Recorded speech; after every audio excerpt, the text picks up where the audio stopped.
Or two. Thank you.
If you've just joined us, we're gonna hang tight for just another minute and then we'll get started.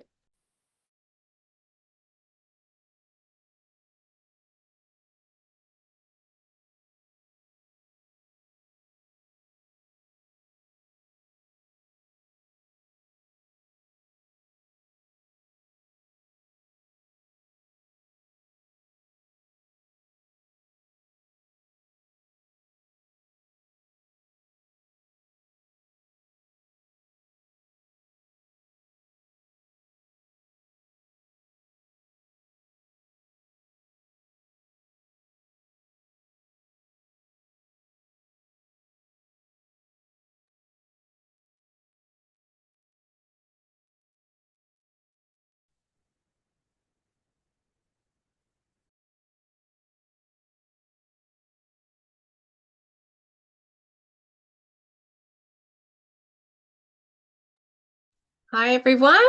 Let's go ahead and get started. Thank you all for joining us today on this beautiful day. Today's webinar is entitled Student Reflections on Ending Gender-Based Violence, and this is in honor of Moosehide Campaign Day. And Moosehide Campaign is an organization through which Sprott Shaw College is affiliated with. We are actually an ambassador campus, and I'll talk about that and what that means in a little bit. But I do welcome everyone to share their land acknowledgements into the chat if that's a good way to test whether the chat is working. I personally am zooming in from the traditional unceded and ancestral territories of the Musqueam, Squamish, and Tsleil-Waututh. And I thought I'd just share a quick story. So we're having our house painted, and we chose the colors in the depths of winter when things were kind of colorless and a little bit bleak, and we have this dark blue, really dark house. And I thought, we really need to brighten this up. And when I looked at all the online discussion forums about like choosing paint colors for houses, they said, look around to see like what inspires you, make sure that it fits into the landscape and whatnot. And so I thought, well, okay, I'll have a look. And I thought, I do want to brighten this up a little bit. It feels a little bit dark and dreary, and so I really like the blues and greens, of this territory. And so I chose something that's a little bit brighter. And when they ended up painting it, it's like so bright. It's like a teal, actually. It's really quite bright. And I came home one day when after the first coat went on, I thought, oh my gosh, what I've done. It looks like the Joker from Batman has painted my house. And so I was feeling like, really, this is a blight on the land of the people here. Like, this doesn't fit in with the landscape at all. Like, what have I done? And then this weekend, I went to the Mother's Day powwow at Trout Lake Community Center, which is right next to me.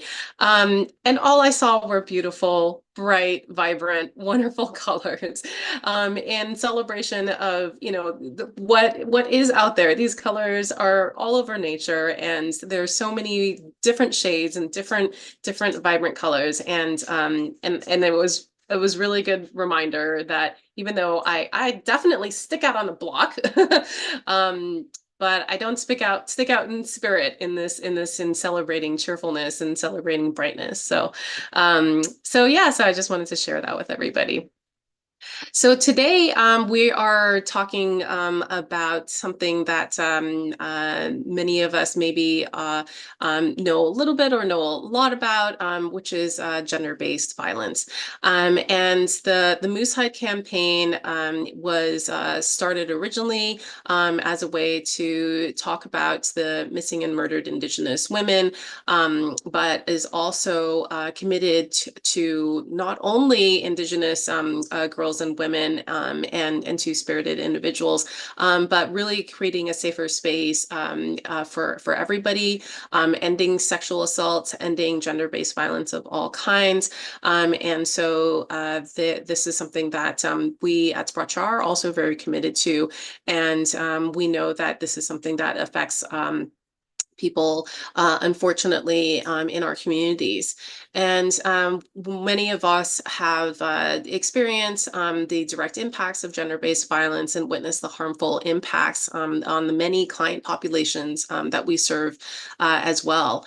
And so participating in Moose Hide campaign is really benefiting everybody in our community where we're located, our institution, the individuals we serve, by encouraging and empowering people to discuss violence against women and children, and provide accessible avenues to stand up and take action in an effort to end this violence. So many of you who are on campuses that have received Moose Hide pins, in case anybody is wondering, this is kind of, oh, no, it's kind of, I think I went out of focus there. But there's like a little Moose Hide pin here that many of us are wearing this week, and you're welcome to wear it anytime throughout the year to show your support of Moose Hide campaign. They are actually made of real moose hide.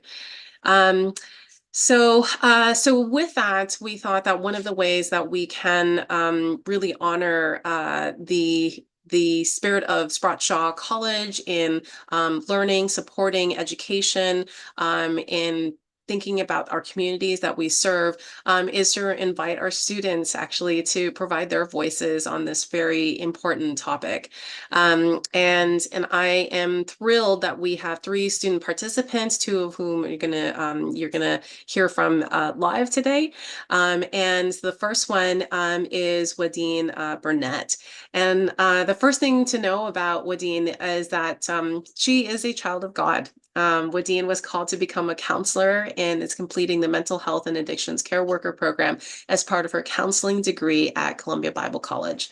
Her instructors say Wadeen is just so passionate about her work, and she believes she has a calling from her creator, and she takes it seriously by infusing her interactions with joy and happiness, and she is one of the most positive people you will ever meet. So Wadeen, I invite you to take the floor and unmute yourself so that you can chat with everybody. Thank you. Thank you again, and hello everyone. I thank you for this opportunity. I don't take it for granted. I thank God first and foremost. I thank Sprott Shaw College and my instructor, and I just thank the entire team and the partners and all that made this possible. Today, we're going to speak on this topic that is very delicate, and you will hear me speak about God because, as she mentioned, I am a child of God. And we'll be speaking briefly about it. It's not easy, but I just want you to know that although it's a very delicate topic, I want you to know that, you know, I feel your pain and I'm deeply sorry for what you've been through and what you're going through. I want to say that I love you, I believe in you, and I trust that whatever decision you make going forward for yourself and your family will be the right one. I also want you to know that you are a royal priesthood. I want you to know your worth, know that God loves you. And I do hope that this contribution will inspire you and encourage you and also educate you. There are certain things that I've learned and some things that I've seen. And domestic violence, it is so dangerous. It causes trauma. And it can even cause death. There were instances where an individual mentioned that she was leaving and she lost her life. There was another individual that went through the trauma, the physical abuse, the emotional abuse, and she had to leave slowly and migrated just to get away from it silently. So these things affect not only the individual, but it also affects children in the long term. So communication is very important because a lot of times we may think that the children don't know, but children actually, they hear and they see everything. So it's very important that we understand that the trauma doesn't only affect the individual, but also their offsprings. These things make you feel hopeless, helpless, unappreciated, unloved. And at the end of it, the individual wants you to make yourself available for intimacy. It is not good. It is very sad. It is heartbreaking to know that we have to go through these things. Another way how it can make you feel bad about yourself, feel like a slave, want to be away from your friends and your family, feel controlled or feel unappreciated.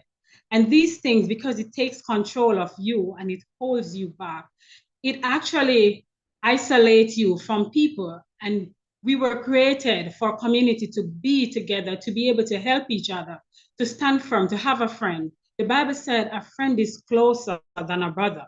And many times when individuals are going through this, they don't speak or they'll say, I'm okay. And they'll just, just smile and pretend as if everything is okay. But it's okay to speak. It's okay to have a friend that understands you. And it's okay to know that you don't deserve what you're going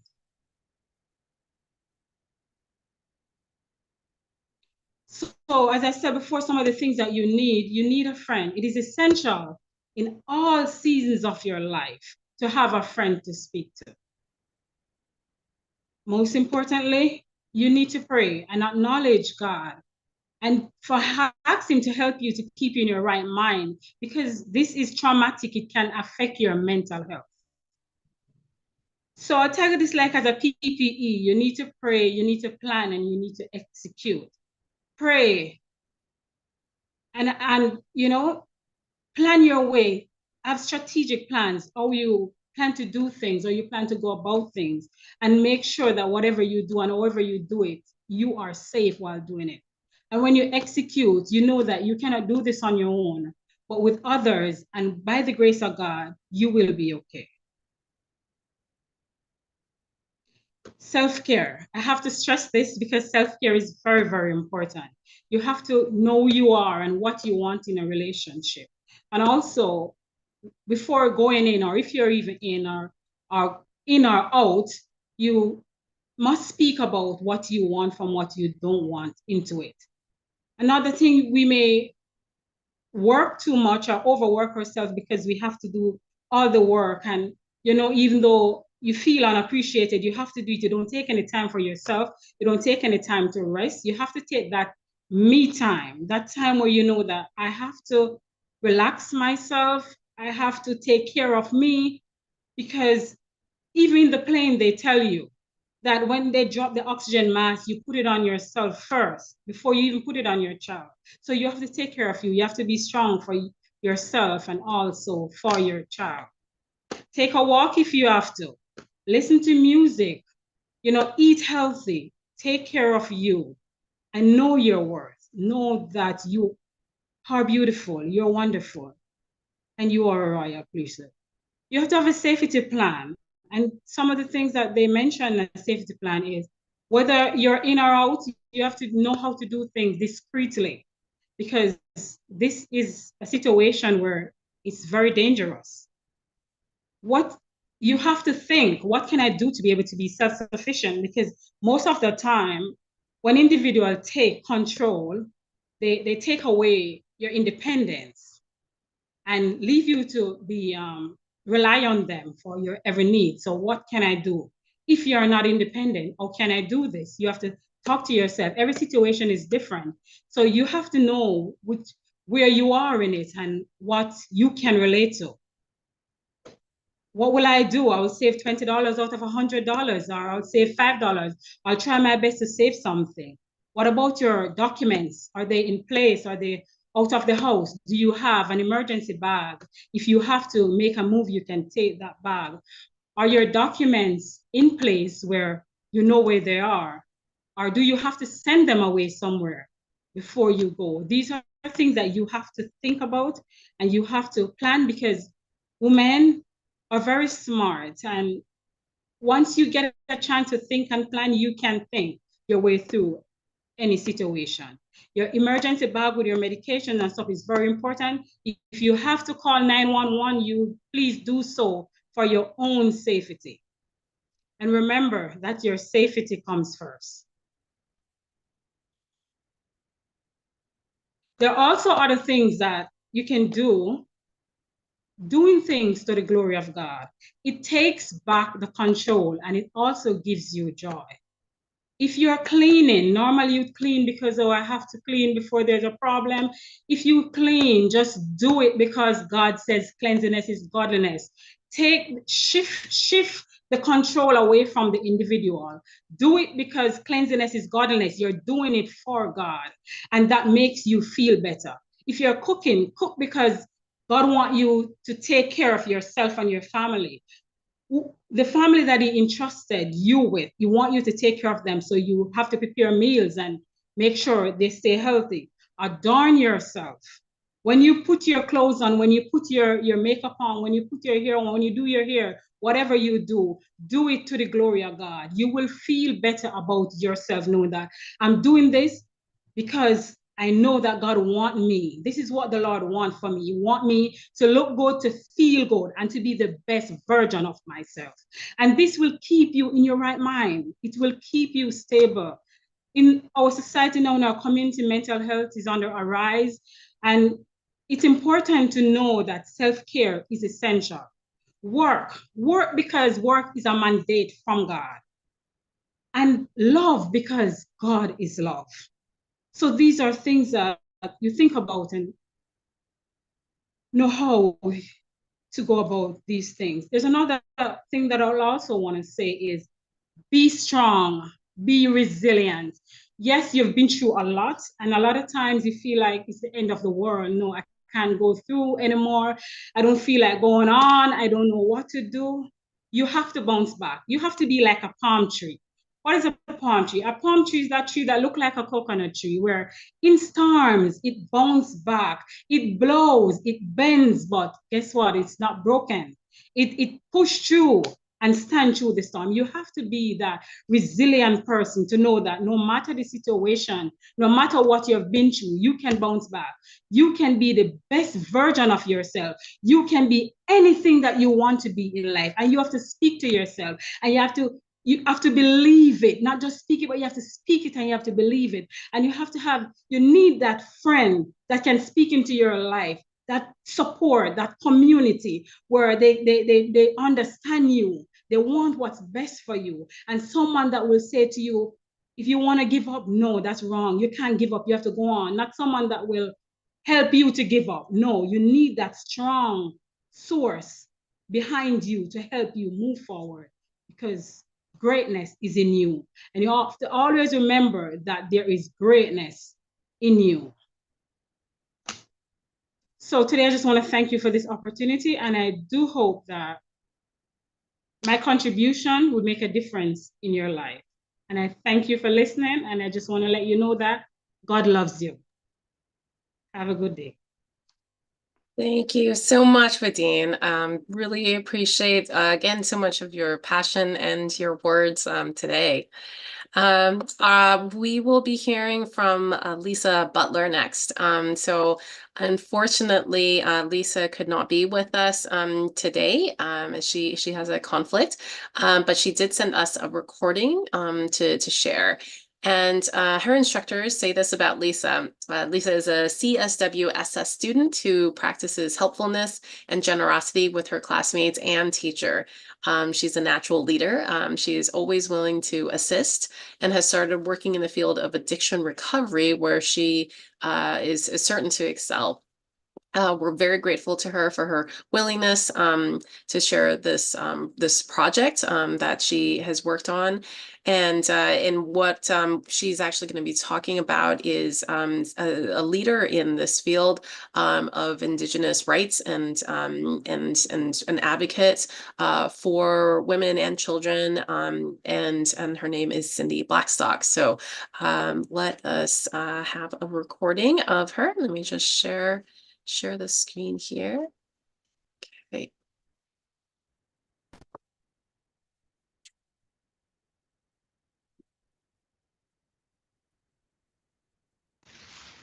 Hello, my name is Lisa Butler, and I am a student in the Penticton campus of Sprott Shaw. Victoria Lane is my instructor, and I'm taking the community support worker slash social services.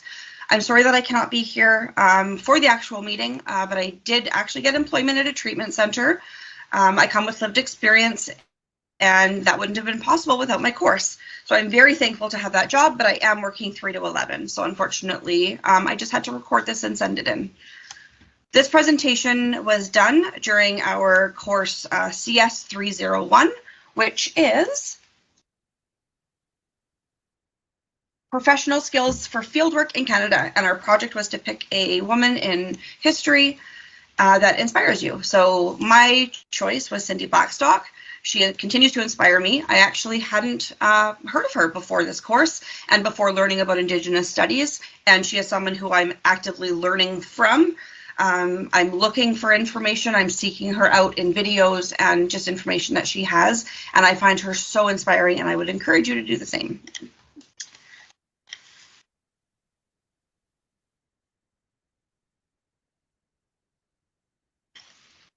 So I've included a few quotes from herself, as well as what other people have said to her, because I do think that it points out kind of who she is at base and how she's perceived by people. So the first one here is justice is something that should be accessible to everyone, not just the privileged. A little bit about Dr. Cindy Blackstock. She was born in 1964 in Burns Lake, BC, Canada. Her education, she has a Bachelor of Arts from UBC, 2 master's degrees from McGill, a PhD in social work from the University of Toronto. Her occupation is social worker and academic activist, and she started the organization First Nations Child and Family Caring Society of Canada. She has won over 50 awards. Here she is accepting a 2003 World Children Prize in Sweden, and in this picture here she's receiving an award from the University of Toronto president, and she received a Doctor of Laws. So one NDP Indigenous Affairs actually said about Cindy is she is Canada's Martin Luther King at this moment for Indigenous children, a relentless moral voice holding government to account. She's created Have a Heart Day, which is a part of her foundation. The annual youth-led event is a project of First Nations Family and Caring Society. Paul Martin, former Prime Minister, said, "I believe Cindy Blackstock represents so much of what's good about Canada." Another quote she said that really spoke to me said, "With every generation of children comes a chance to create a Canada anew, a chance to create a First Nations community anew, one that represents the ancestors' dreams of that community." Jordan's Principle, if you don't know what Jordan's Principle is, I strongly encourage you to look that up and get some information. It is a sad, sad story, and hopefully using his death as in good, hopefully it will stop other children from having to face the same fate he did. Jordan was a beautiful child born with issues physically and medically, and he was in the hospital.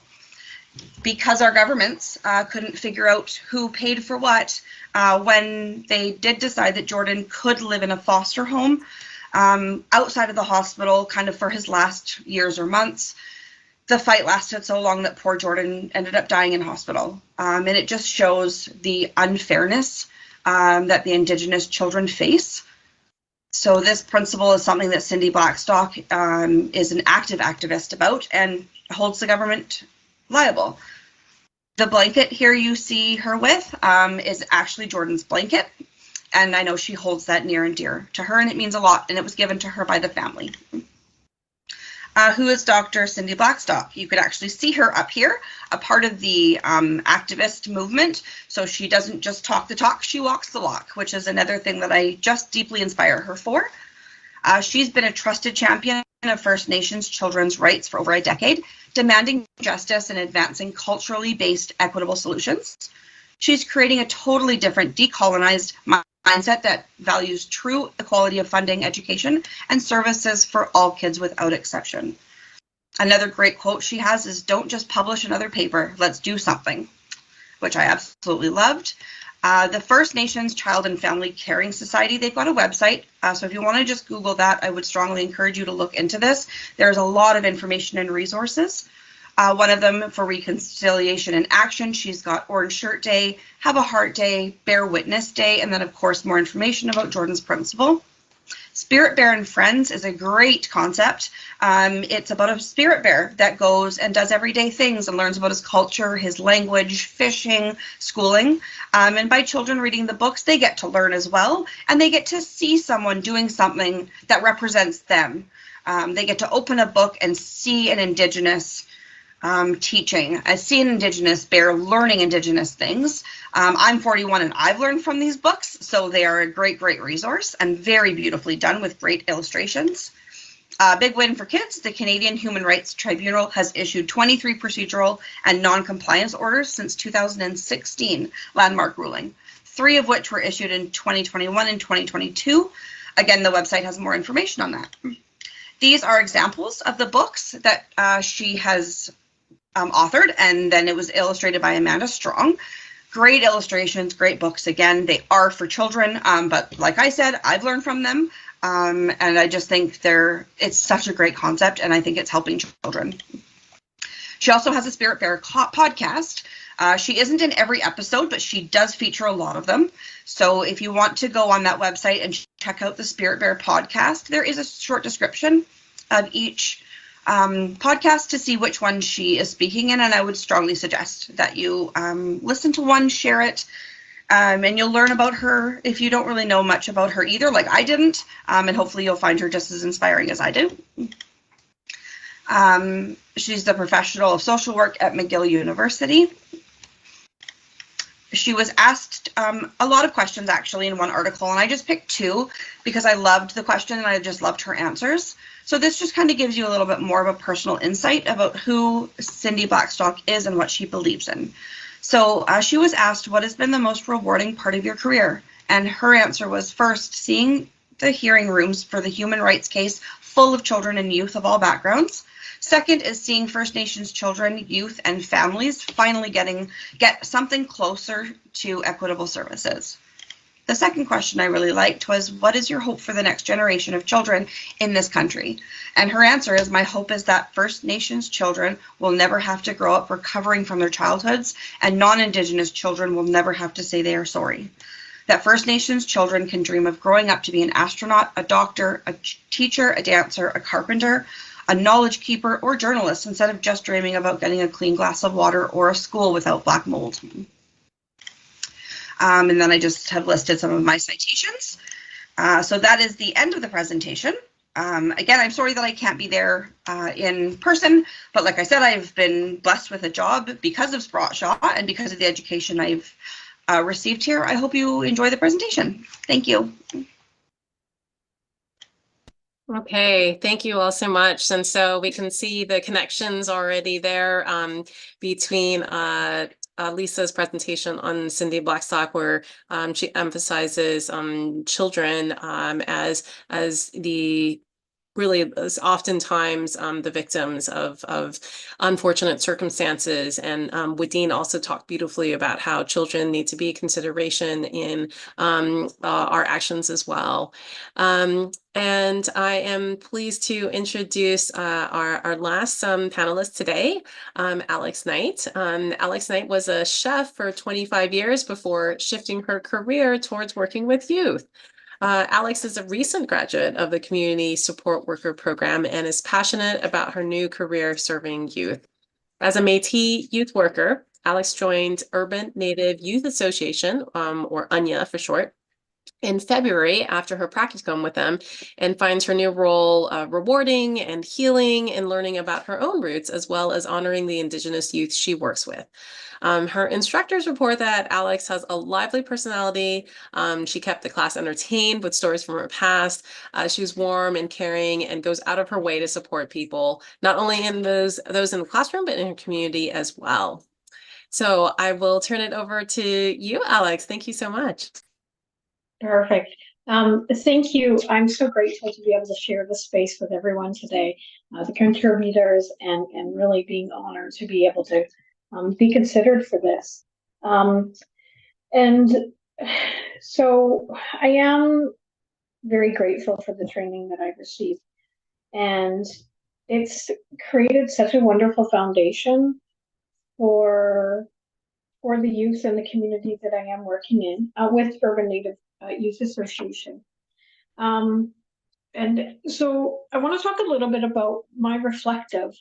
I think that unfortunately, every day, the youth that I work with, anywhere between 13 to 18-year-olds, and some of the other programs with Anya work with, 11 to 22-year-olds. Gender-based violence is a daily occurrence for us, unfortunately. And so, which unfortunately isn't news to us, but I want to really, talk about the reflections since I've had my practicum, and done my training. It has offered me such a beautiful foundation, and I'm so grateful to have found Anya. It creates a little bit of a different foundation than what is kind of in the norm of residential treatment programs. Their particular program really focuses on meeting youth where they're at, the two-eyed seeing philosophy, which I am really grateful to have grasped in my own Indigenous journey. And so Anya, in all of their programs, we have the program that I'm involved in and two others, it really challenges that model of youth that are seeking substance abuse supports, that they are staying in the community, that we are literally surrounded by this program, by other programs, by the Native Friendship Center, that, we're constantly being able to support them at where they're at. So whether that's me creating workshops on life skills, or being able to create something fun at the Friendship Center, like jean jacket making, and really being able to be in the community. One of the things that's unique about Anya, and I can't say this enough times, I'm so grateful that I work here every day. I am so grateful that I get to work with my youth every day, and my support team and my leadership. One of the things that really, again, is working in the community. Is creating those workshops, creating spaces for youth to be able to meet them where they're at. Part of the model is not being completely removed. It's not about abstinence, it's about teaching them the skills around substance, and teaching them about harm reduction program, and meeting them where they're at in a place of being able to focus on what they need today, and knowing that every moment and every success is a success. And unfortunately, I have witnessed it on a daily basis with some of my youth. We service both young men and women. But really, the connection to ceremonies that we have, the daily connections and cultural workshops that we have, connecting to the Monday through Friday workshops and allowing them to return to the community, to returning to those supports, either that we've helped them create, or we've helped them build, or we've helped create that bridge. Certainly some of our youth choose to stay here on the weekends, and that's wonderful.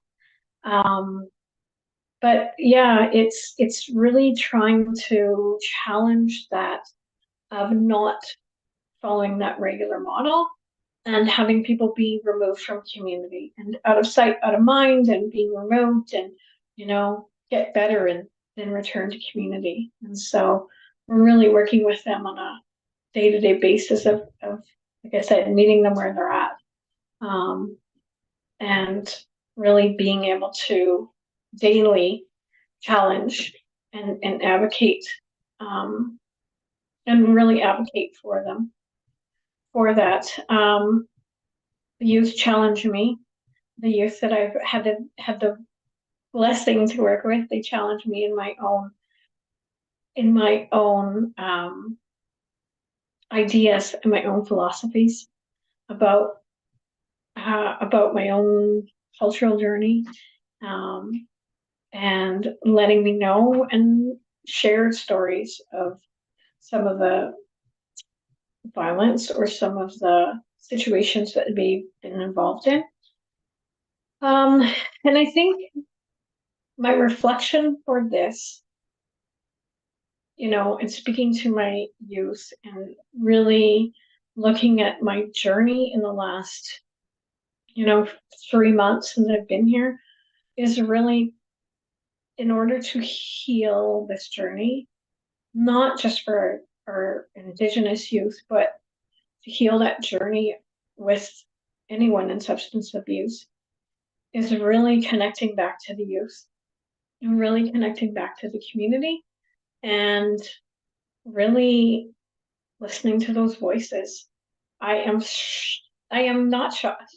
I'm kind of shocked and surprised every single day how some of my 14, 15, 16-year-olds, they have such a strong, amazing voice.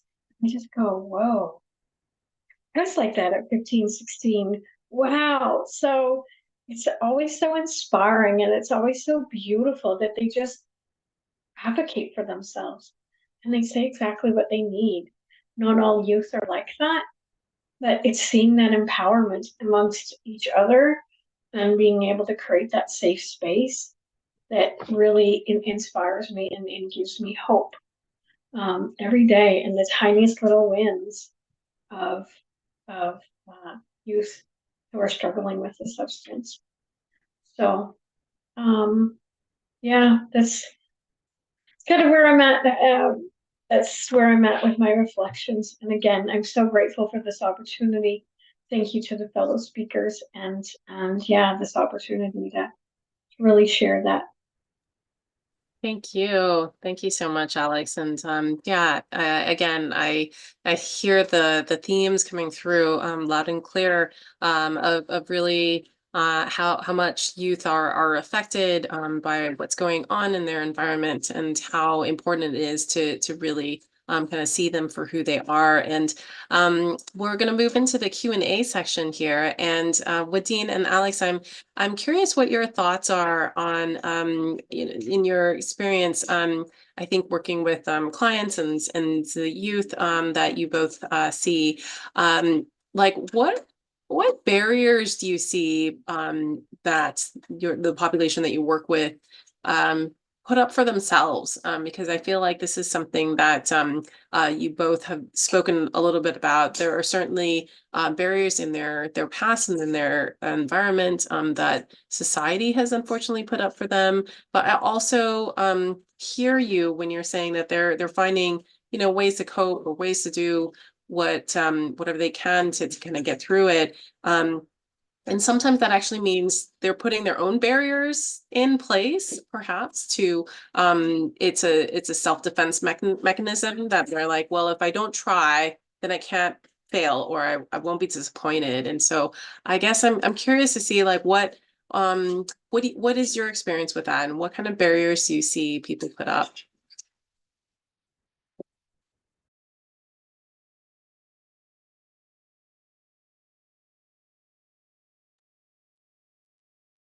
I'll go ahead and start. That's a great question. And I think that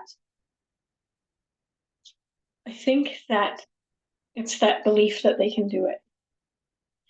And so I share a little bit about my own stories with my youth, and just in regards to my own journey, and really say, I'm almost 50 years old, and I decided to change careers. And some days, even in class, I thought every single day, what am I doing? This is just, wow, can I do this?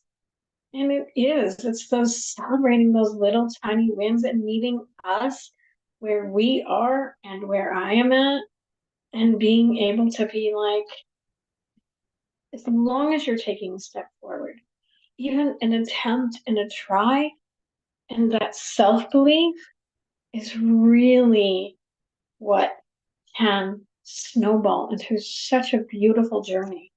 Because the moment that you can stand at the top of the hill or the bottom and be like, I'm going to take the first step, you'll find that community, that ancestors, that energy, that power just rise up.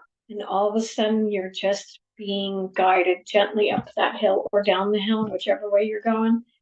And so it's taking that first step, that belief. Just say, I want to try. Yeah, thank you so much. Wadine, do you want to comment? For me, yeah, what I would say is, what I see out there is, many people believe that, no one loves me, no one cares for me. Why should I even try to do anything? Doesn't make any sense. I'm not even going to make it to 28 years old anyways. I'm going to die by the time I reach. They even give themselves a time to die, and feeling that way about yourself, not knowing who you are. It just put up this thing, this wall around them, like they block everything and everyone out because they feel like no one loves them, no one cares for them, they don't have a purpose, they don't even have a reason to live. And that's where the friendship comes in, that's where support comes in, that's where the community comes in, that's where family comes in, that's where human being comes in to help others to break away all that, to let them know that you are worthy, you are worth more. You are fearfully and wonderfully made, to speak into their lives, so that by speaking into their lives, they can actually make a difference. And they too can have memories and testimonies and go on in society and make a difference for others who think they can't, because they don't even have any reason to move forward. Living senseless or a life not on purpose, no need. So knowing that who they are and knowing that they are loved, you can tear down that barrier. Knowing that they can forgive, knowing that they can bounce back, it can tear it down slowly, like removing the layers of the onion, as they mentioned, slowly and slowly, until that person realizes that I am more than I think I am. That's what I think. Yeah, fantastic. Okay, we have a question from the chat, and I have a couple more questions as well. So the question that Zilla has posed is what, as a community member, a concerned fellow human being, but not necessarily somebody working in the field, as both of you are, like, how can we support? Like, what can we do to support these folks who are struggling?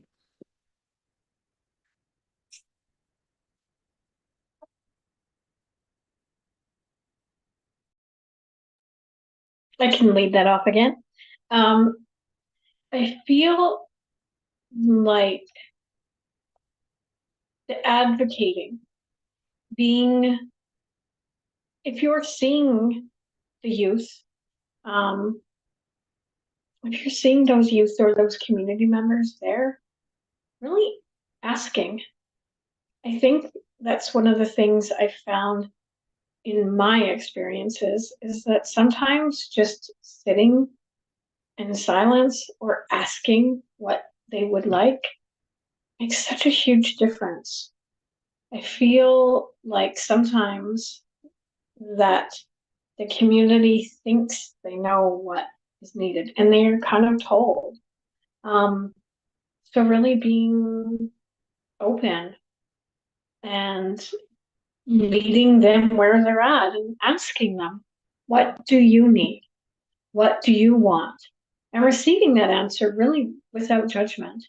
But, you know, really, if you have the opportunities to volunteer, if you have the opportunities to support, if you have that knowledge, and just even the knowledge of medicine or culture or ancestors or skill, these are all things that are so valuable. And just by being present, it's not always spoken, but that you see that. They see that at a community event that there's 10, 15 elders that just show up and are open to questions.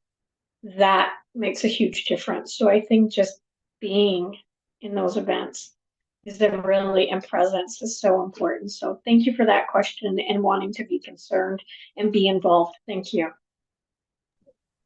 Yeah, I think that's it's great to remind ourselves that, you know, there are ways that we can just connect with somebody, but just asking you know, what they need. Wadeen, do you have any comments on that question? Yes, I just want to say that, Alex, yes, I just want to continue what she said. She mentioned some of the points that I would mention about, you know, volunteering, listening. We have to be aware that people that are struggling are not just living on the streets. Sometimes they're living in our homes, they're in our schools, they are at our church, they're all around. But just by giving someone undivided attention, that is very important.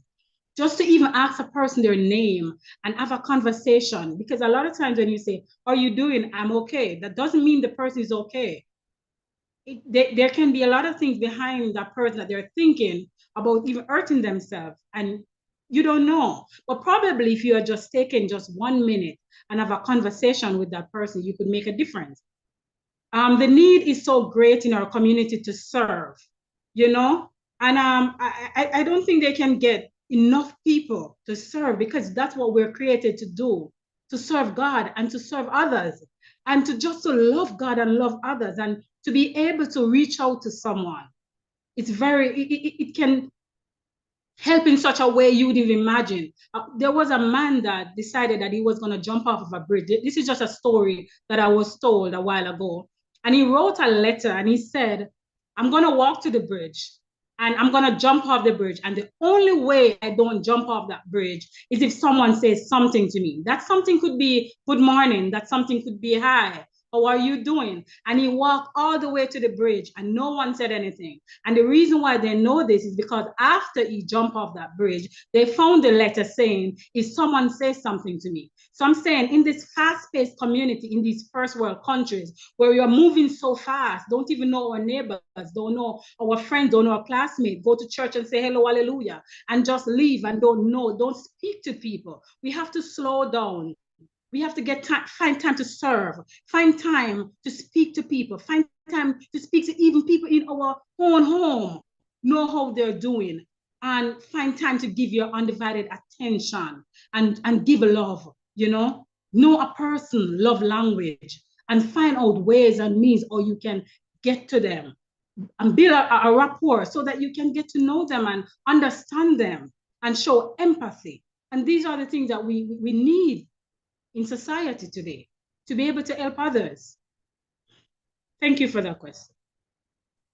Yeah, it's wonderful to hear about this. Yeah, just the need to see connection that exists in all of us as humans, right? And sometimes it can be a simple hello, how are you? That actually is really carries a lot of weight.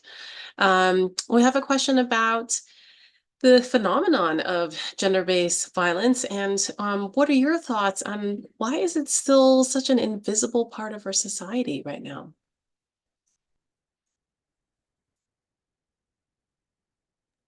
I can start with this question. What I think, and based on some of the reading that I was doing, it makes a person silent. So a lot of people don't really want to speak about what is going on. They try to hide it from their friends, their families, and a lot of people, there have been abused, not only physically, emotionally. In every alley they've been abused, but they just keep it into themselves, and that bring on a lot of trauma onto them. So because they're not speaking about it and trying to create an awareness of what's going on, they let sometimes other people feel like it's okay to be silent too, because people who are facing it are not speaking, or they're not standing up for themselves. They're just there. And other people that are around them that may be going through the same thing, they're not speaking either. And it's good to say something, because being able to bring awareness to a situation can make a difference in the lives of other people. So it's the silence that's kind of, or the silence and the fear of people knowing that I've been through this or I've been through that. Yeah.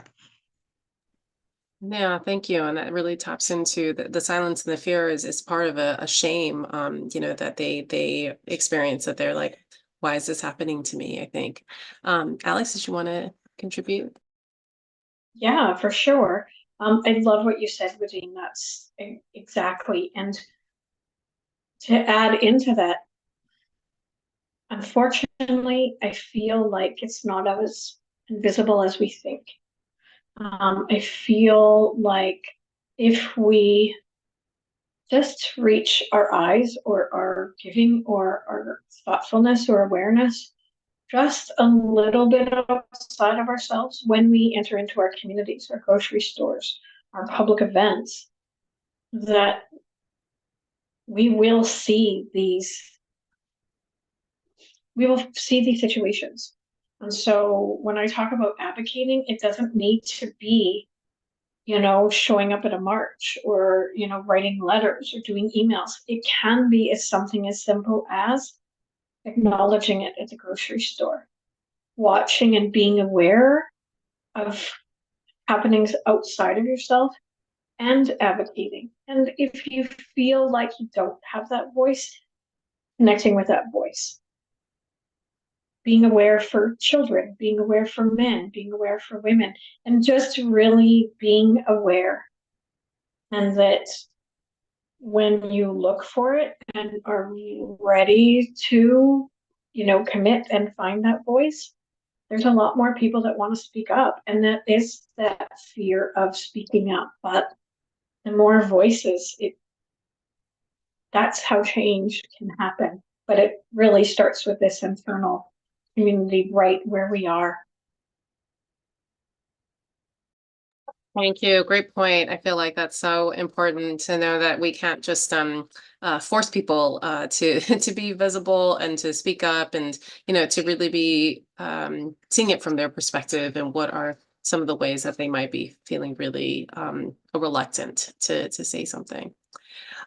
So do either of you have any resources for victims that we can point them to? I know that I meant to share this when we had Lisa's presentation on Cindy Blackstock. So this is the link to the First Nations Child and Family Caring Society that Cindy Blackstock founded. But do either of you have any suggestions for resources? I think it would start to begin to ask, where is the person? Depending on where they are, those resources absolutely can be different. But really, looking at, and I guess it depends on what resource you're looking for, because there can be such a huge window. Looking at, BC government websites, looking at your local community websites. I think again, it's such a variety, but looking, yeah, I would love to hear more of, because I have like 100 resources on my brain, but I really love, and I'm like, where? Because but I mean, that would start reaching out to your community, depending on where you are. I mean, in New Westminster, there's Recovery Day, which is, if you don't know where to start, that happens in the fall. And there are something that I was so grateful to participate in last year. And I believe there was over 200 different avenues, different resources within Recovery Day.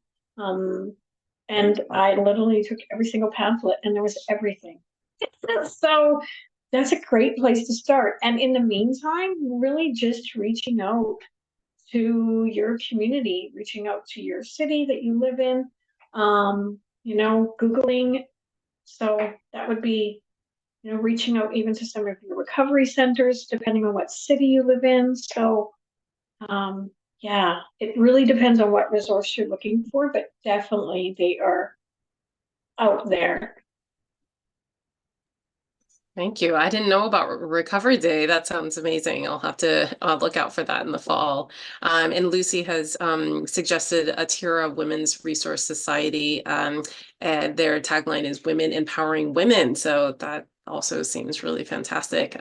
Committed to working to ending violence against women. Wadeen, did you have any resources that you wanted to share? Yes, there is a card called the Street Card with a lot of resources on it. But as Alex was saying about Google, I think one of the first things that you could do is Google some resources. And also there's a line called 211 that you can call to get information as well and get guidance on where to go and how to go about things. And I can't stress enough that having a friend is important. And that friend will help you along the way as well. Because although you're getting into these things, you need a friend, you need that support, you need that strong rock to keep you going and to motivate you along the way. Great point that having all these resources is wonderful, but actually having that connection still again is nothing can replace that. So okay, I think we're going to end here because we are almost out of time. But I just want to say to both of you and to Lisa, if she listens to this later, just how proud we are of you all. I mean, honestly, hearing from you today, hearing your words of wisdom and just the wealth of care and thought and how much knowledge you all possess. And we're so happy that you participated in today's session, but are also just part of the Sprott Shaw community. This is something that we are trying for the first time, having a student-led session like this. But I can assure you that I am going to advocate for another one because I've learned so much from both of you and enjoyed hearing from you so much. So wonderful job today, and we're so happy to have you. And thank you everybody for participating. I'm really grateful for your time. I know that it's the end of the day, and I'm just really honored that we are able to commemorate Moose Hide Campaign Day in such a supportive, wonderful environment. All right, thank you everybody. Take care.